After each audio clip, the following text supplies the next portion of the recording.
High, আমি শ্রাবন্তী চলে এলাম একটা ছোট্ট মিনি ব্লগ নিয়ে। তো ব্লগের প্রথমেই তোমরা দেখতে পাচ্ছ একটা মাছ। আর এই মাছটা কে ধরেছে বলো তো? ধরেছে আমাদের ওর বাবা, আমার ভাই আর আমার পাশের বাড়ির একটা কাকা। সবাই মিলে এই পুকুরের মাছটা আজকে ধরেছে। আর আজকের দিনটা ছিল, আমরা যেহেতু পুজোয় এসেছিলাম ঝড়খালিতে, তো তার পরের দিনের ভিডিও।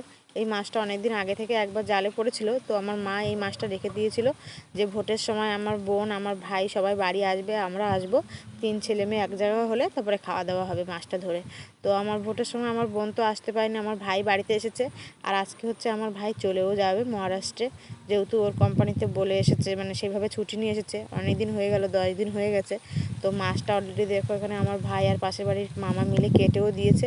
আর এখানে দেখো শাশুড়ি মার জামাই মিলে মাছের ভাগাভাগি করছে। তো এরকম একটা বড় মাছ পড়লে বন্ধুরা, তোমাদের বাড়িতে কীরকম আলোচনা হয় তোমরা অবশ্যই কমেন্টে জানাবে। যে মাছের মাথা দিয়ে মুড়ি ঘন্ট, মাছের ডিম দিয়ে টক, আবার মাছের পিসগুলো দিয়ে মাছের ঝোল বা রসা। তো এই জন্য দেখো সায়নের বাবাও মাছগুলো ভাগাভাগি করে নিচ্ছিল কীভাবে রান্না হবে, কি কোনটা দিয়ে কি। তো সেইগুলোর পরে এর মধ্যে আমার ভাই দেখো যেহেতু আজকে চলে যাবে, তো ওই জন্য বাগান মানে গাছের বাড়ির গাছ থেকে পেরেছে নারকেল। তো সেই নারকেলের জলটা খেলো, আর আমরাও নারকেলের জলগুলো খেলাম। খাওয়া দাওয়ার পর দেখো এইখানে চলে এসেছে আমার ছোট্ট পাপা সোনা দেখো এখানে চোখ ডলাডলি করছে, মানে ও দুপুরবেলায় ঘুমাবে, ওর ঘুম পেয়েছে। তো এই এখন একটু ওকে ঘুম পাড়াবো, ওই জন্য ওরকম করছে। এখন ঘুম পাড়ানোর পর তারপরে আমরা যাব স্নান করতে। তো স্নান করে একদম কমপ্লিট হয়ে চলে এসেছি। আর এখানে দেখো দুপুরবেলায় আমাদের রান্নাবান্না কিন্তু অলরেডি কমপ্লিট হয়ে গেছে। আর রান্নাবান্না করেছে আমাদের এই যে পাশের বাড়ির বৌদি, কালকে যে রান্না করেছিল সেই বৌদি রান্না করেছে। মাছের ঝাল করেছে, আর আলু ভাজা করেছিল মাছের ডিম দিয়ে, আর মাছের মাথা দিয়ে করেছিল মুগ ডাল। আর এখানে দেখো আমরা সবাই খেতে বসে গেছি অলরেডি। আর পাশের বাড়ির যে মামা আর মামি, তারা এখনও এসে পৌঁছায়নি, তো বাচ্চা কাচ্চা ছোটো ছোটো ছিল, তো ওদেরকে আগে খেতে বসিয়ে দিয়েছি। আর আমার ছোটো পাপা দেখো ঘুম পড়েছিল, ঘুম থেকে উঠে গেছে। আর এখানে দেখো আমার পাশের বাড়ির জেঠু, আমরা সবাই খেতে বসেছিলাম। তো খাওয়া দাওয়ার পর চলে এসেছি আমরা বাড়িতেই নফরগঞ্জে।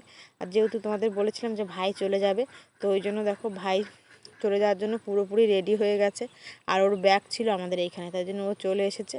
আর এখন যাচ্ছে হচ্ছে সায়নের বাবা ছেড়ে দিয়ে আসতে, যেহেতু আমাদের এই রাস্তা দিয়ে আগে অটো চলতো, আর এই ভোটের কারণে তেমন ভালো গাড়ি চলছে না। তো এখানে অটোর জন্য দাঁড়িয়ে থাকলে আর গাড়িও পাবে না। তো যেহেতু বিকাল হয়ে গেছে, তো এই জন্য ওর বাবা যাচ্ছে চৌরঙ্গি পর্যন্ত ছেড়ে দিয়ে আসতে। ওইখানে গেলে চৌরঙ্গিতে কোনো না কোনো গাড়ি অবশ্যই পেয়ে যাবে, বাস, টোটো, অটো, ম্যাজিক গাড়ি। তো এই দেখো আমার ছোট্ট পাপা ঘুম পড়েছিল, ঘুম থেকে মানে অটো বাইকে আস্তে আস্তে আবার ঘুমিয়ে পড়েছিল, তো আবার উঠে গেছে। আর এই যে ভাই চলে গেল, একটু মনটা খারাপ লাগছিল, কিন্তু কিছু করার নেই। কর্মসূত্রে ওরা বাইরে থাকে, ওদের তো যেতেই হবে, না হলে তো হবে না। তো আবার কিছুদিন পরে আবার আসবে, তো তখন আবার দেখা হবে। আর ফোন তো এখন আছে, সবার সাথেই কথা হয়। তো যাই হোক, আজকের এই ছোট্ট মিনি ব্লগটা এখানে শেষ করছি বন্ধুরা। টাটা, তোমরা সবাই ভালো থাকবে, সুস্থ থাকবে, আবার দেখা হবে অন্য ভিডিওয়ে।